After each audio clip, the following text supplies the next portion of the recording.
This 10-episode series left most viewers with more questions than answers, but many were captivated by the hyper-realistic portrayal of Dahmer's murderous lifestyle. From the costuming to the acting, it all seemed too real to be true. However, despite the resources used in the production of the series, there were a few stories that Netflix left out. It's unclear whether these stories didn't fit the narrative or if they were intentionally left out, but either way, we've compiled a list of the top 10 things that the Netflix series didn't reveal about Jeffrey Dahmer. Don't miss out on this intriguing information. First off, Jeffrey's real character was a bit tweaked for reasons we might not be sure of. Despite the portrayal of Jeffrey Dahmer as a deadly sadist in the Netflix series about his life, some sources claim that he was actually quite cooperative and candid about his crimes in interviews. In one scene of the series, Dahmer is shown stealing a bag of blood to satisfy his cannibalistic desires. However, in reality, Dahmer claimed to have drunk the blood from a vial at his workplace and spat it out due to the unpleasant taste. This scene was likely filmed in a more disturbing manner in order to add drama to the series and add an extra layer of terror. In the Netflix series about Jeffrey Dahmer, Glenda Cleveland was depicted as a neighbor of Dahmer's and a primary suspect in his crimes. A scene even showed Dahmer offering her a strange-looking sandwich. However, in reality, Glenda and Dahmer were not neighbors, and she did not live in the Oxford apartments. Instead, she lived in a building next to the apartments and was suspicious of Dahmer's activities. Contrary to the series, it was not Glenda Cleveland who received the peculiar sandwich from Jeffrey Dahmer, but rather his actual neighbor, Pamela Bass. There is no evidence that Dahmer and Glenda ever met before she encountered him on the street with one of his victims, Conorak Synthosom. Some fans believe that Netflix merged the two characters of Glenda Cleveland and Pamela Bass in order to add more tension to the story, even though it contradicts the fact that Glenda was not a neighbor of Dahmer's and therefore couldn't have had any knowledge of his crimes. This change in the narrative completely undermines the idea that Glenda had any evidence of Dahmer's murders. Contrary to the series, Glenda's calls to the police were not ongoing for an extended period of time.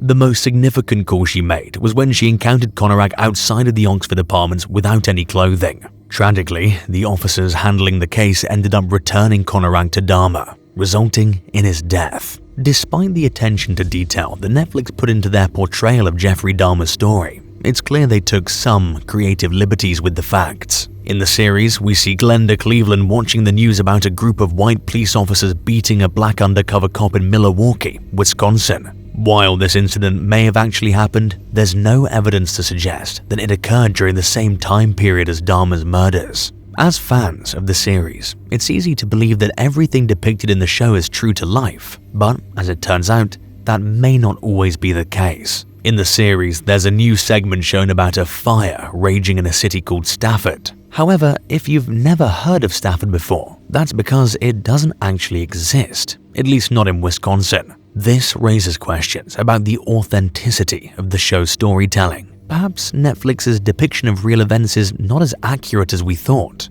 Despite Netflix's attention to detail in creating the Dahmer series, it seems that they may have taken some creative liberties with certain events. One scene that sticks out to many viewers is the one where Glenda Cleveland watches a news report about a fire raging in the fictional city of Stafford. In reality, Stafford doesn't exist in Wisconsin, causing some to question the authenticity of the series. Another inconsistency is the portrayal of officers John Balzarak and Joseph Gabrish receiving the Officer of the Year award. In reality, these two officers were the same ones that ignorantly returned 14-year-old Conorak to Jeffrey Dahmer after he was found naked outside his house. However, in reality, these two officers had previously stepped into Dahmer's apartment and failed to notice the unhidden body of one of his victims, Tony Hughes, in the bedroom. These officers were actually fired from their police duties after Dahmer's arrest due to their poor performance, but a few years later, they were reinstated, with one of them even becoming the president of his police association. It's possible that Netflix made up the whole Officer of the Year award storyline to ironically show how foolish these officers were, or maybe they included it because these guys never faced any consequences for their actions. As depicted in the series, Sandra Smith was the daughter of Glenda Cleveland, a major protagonist. Along with two other individuals, she was part of the trio that discovered Conorak outside of Dahmer's apartment on the night of his death.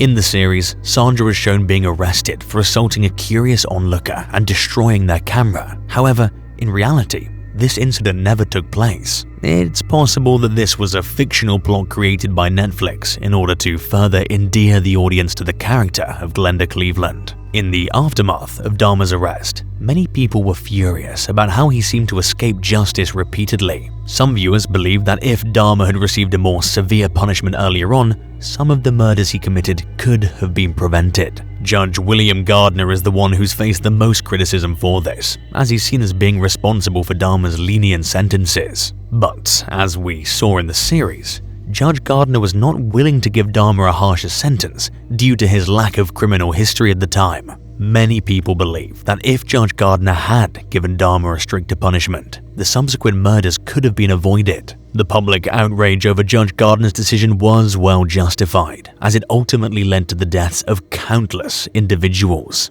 The series left out an important detail: the role of probation officer Donna Chester. She was supposed to check in on Jeffrey at least twice a month after his sentence, but during this time, he began his murder spree. Had both Judge William Gardner and Donna Chester properly carried out their duties, it's possible that the lives of several young men could have been spared. Konarak's murder was a turning point in the Dahmer case. His death brought Glenda Cleveland's suspicions of Dahmer to the forefront and highlighted the negligent behavior of the police officers involved.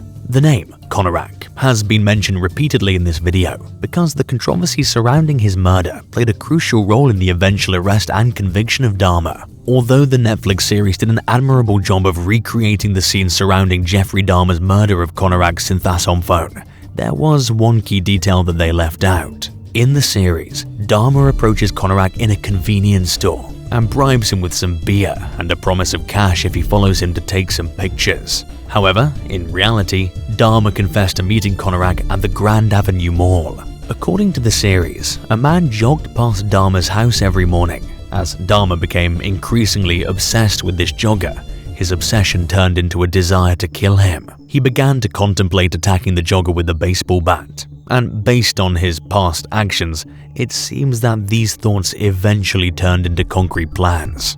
In order to carry out his plan, Dahmer waits for the jogger in a nearby bush along the jogger's usual route, armed with a baseball bat. However, luck seems to be on the jogger's side, as he doesn't show up that day and Dahmer's plan is foiled. However, the series portrays a different version of events, showing Dahmer stalking the jogger with a baseball bat and later inviting him back to his house for a drink. In the series, Netflix depicted the interaction between Dahmer and the jogger as a fantasy, straying away from the original story. In episode 7 of the series, Glenda Cleveland meets Dean Vaughn, a new resident of the Oxford apartments. Later, she sees him talking to Dahmer in the hallway and looks visibly concerned. Although Netflix does not show us the rest of the story, they hint at the possibility of Jeffrey killing Dean Vaughn later that night. However, in reality, Dean Vaughn lived in the Oxford apartments and was strangled to death in his apartment in early May 1991. Dahmer was questioned about the murder on multiple occasions,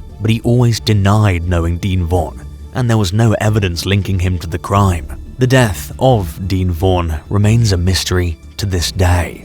Dahmer's habit of wearing yellow contacts is an aesthetic that's depicted in both the series and real life. According to Dahmer, he wore them because he felt connected to two dark characters in his favorite movies: the Emperor from Star Wars Episode 6 Return of the Jedi and Gemini from the movie Exorcist 3. He felt powerful and predatory while wearing them, and even watched the films before and after bringing victims home. In the series, Dahmer wears his yellow contacts during his trial in 1992, but in reality, he did not wear them. The reason for this was that he felt guilty seeing the emotional faces of his victims' families and refused to wear the contacts to feel less guilty. If you feel this guy was hardcore, wait till you hear about the grisly crimes of Todd Kohlhepp.